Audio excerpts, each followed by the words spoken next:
Assalamualaikum warahmatullahi wabarakatuh. Perkenalkan, nama saya Vinda Murul Asabila dengan NIM 220210210023. Ini adalah gambar patung berpikir atau dengan nama lain The Thinker, patung yang berada di Paris. Patung ini adalah sebuah patung perunggu karya Agus Rodin. B.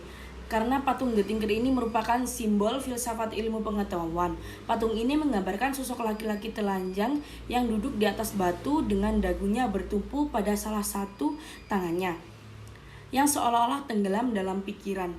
Dan patung ini sering digunakan sebagai gambar untuk mewakili filosofi.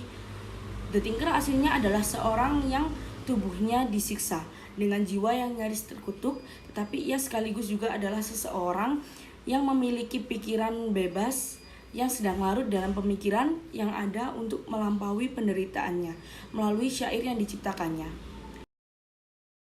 2. A. Gambar sejarah masa lalu. B. Gambar di dalam soal tersebut penting untuk dipahami oleh mahasiswa PLS agar mahasiswa PLS bisa mengetahui sejarah terbentuknya PLS, agar bisa mengetahui sejarah mengapa harus ada PLS. C. Pendidikan luar sekolah merupakan salah satu jenis pendidikan yang diselenggarakan oleh lembaga pendidikan non-formal yang bukan pendidikan formal dan informal. Pendidikan non-formal diselenggarakan bagi warga masyarakat yang memerlukan layanan pendidikan yang berfungsi sebagai pengganti, penambah, atau pelengkap pendidikan formal dalam rangka mendukung pendidikan sepanjang hayat. D. Pendidikan luar sekolah bisa disebut juga sebagai pendidikan masyarakat guna untuk melayani sasaran didik yang dapat disesuaikan oleh lingkungan masyarakat sekitar. Menurut Marzuki, pendidikan luar sekolah adalah proses belajar terjadi secara terorganisasikan di luar sistem persekolahan atau pendidikan formal, baik dilaksanakan terpisah maupun merupakan bagian penting dari suatu kegiatan yang lebih besar yang dimaksudkan untuk melayani sasaran didik tertentu dan belajarnya tertentu pula. 3. A. Filsafat dari kata Yunani yaitu filosofia, arti cinta akan hikmat. Terminologi cinta dalam filsafat bukanlah berarti gambaran orang yang duduk terasing dari alam yang diangankannya. Berangkat dari pengertian sederhana tersebut, maka filosof adalah orang yang mencintai hikmah dan berusaha mendapatkannya, memusatkan perhatian padanya, dan menciptakan sikap positif terhadapnya. Selain itu, filosof juga mencari hakikat sesuatu, berusaha menemukan sebab akibat, dan berupaya melakukan penafsiran atas pengalaman-pengalaman manusia. B. Menurut Sujana, pendidikan luar sekolah adalah setiap kegiatan belajar membelajarkan diselenggarakan di luar jalur pendidikan sekolah dengan tujuan untuk membantu peserta didik untuk mengaktualisasikan potensi diri berupa pengetahuan, sikap, keterampilan, aspirasi yang bermanfaat bagi dirinya, keluarga, masyarakat, lembaga, bangsa, dan negara. Jadi, pendidikan luar sekolah adalah pendidikan non-formal yang dapat kembangkan potensi masyarakat untuk mencapai aktualisasi diri yang bermanfaat bagi dirinya, keluarga, bangsa, negara.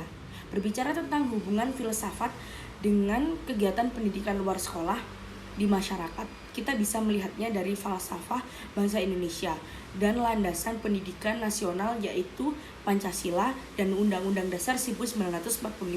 Pendidikan luar sekolah yang berakar pada budaya dan bertujuan untuk mengembangkan kualitas masyarakat serta menciptakan masyarakat yang bermoral, sangat selaras dan seimbang dengan nilai-nilai yang terkandung dalam Pancasila. C. Karena filsafat secara sederhana dapat diartikan sebagai berpikir dengan bebas dan sedalam-dalamnya, dan nantinya akan sampai dasar suatu persoalan.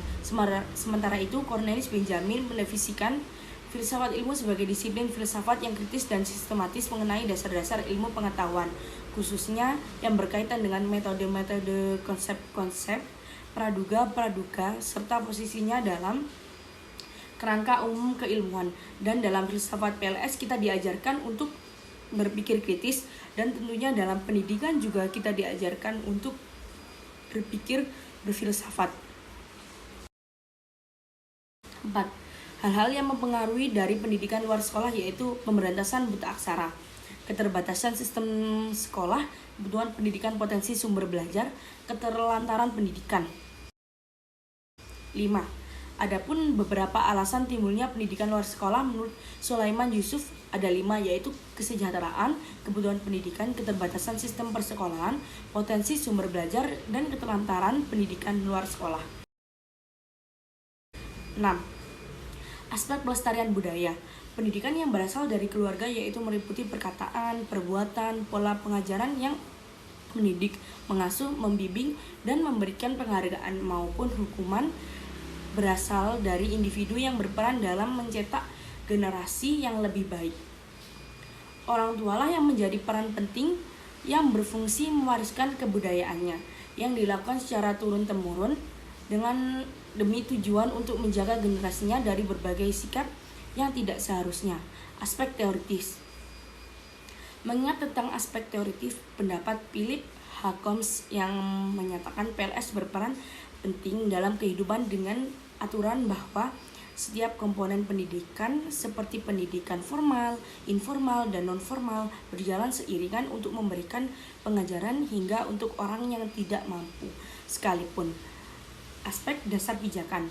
Kumpulan individu yang menghimpun dari dalam kelompok memiliki ikatan satu sama lain untuk mengikuti program pendidikannya. Selenggarakan di luar sekolah dalam rangka mencapai tujuan belajar. Aspek kebutuhan terhadap pendidikan. Kesadaran ini timbul terutama karena perkembangan ekonomi, kemajuan iptek, dan perkembangan politik. Kesadaran juga tumbuh pada seseorang yang merasa tertekan akibat kebodohan, keterbelakangan, atau kekalahan dari kompetisi pergaulan dunia yang menghendaki suatu keterampilan dan keahlian tertentu. Atas dasar kesadaran dan kebutuhan inilah sehingga terwujudlah bentuk-bentuk kegiatan kependidikan baik yang bersifat persekolahan ataupun di luar sekolah. Persekolahan di luar persekolahan. Aspek keterbatasan lembaga pendidikan sekolah. Tidak semua lembaga pendidikan sekolah yang ada di daerah terpencil maupun memenuhi semua harapan masyarakat setempat. Apalagi memenuhi semua harapan masyarakat daerah lain. Akibat dari kekurangan atau keterbatasan itulah yang memungkinkan suatu kegiatan kependidikan yang bersifat informal atau non-formal diselenggarakan. Sehingga melalui kedua bentuk pendidikan itu kebutuhan masyarakat dapat terpenuhi. 7. Karena jika salah satu pendidikan dari pendidikan formal, informal, dan non-formal tidak seimbang, maka tidak akan bisa menghadirkan sumber daya manusia yang handal. 8. UUD RI nomor 2 1989 dan Peraturan Pemerintah RI nomor 7 tentang pendidikan luar sekolah melalui ketiga dasar dapat dikemukakan bahwa PLS adalah kumpulan individu yang menghimpun dari dalam kelompok dan memiliki ikatan satu sama lain untuk mengikuti program pendidikan yang diselenggarakan di luar sekolah dalam rangka mencapai tujuan belajar. Adapun bentuk-bentuk satuan PLS bagaimana diundangkan di dalam UU PSN tahun 1989 pasal 9 meliputi pendidikan keluarga, kelompok belajar, kursus, dan satuan pendidikan sejenis.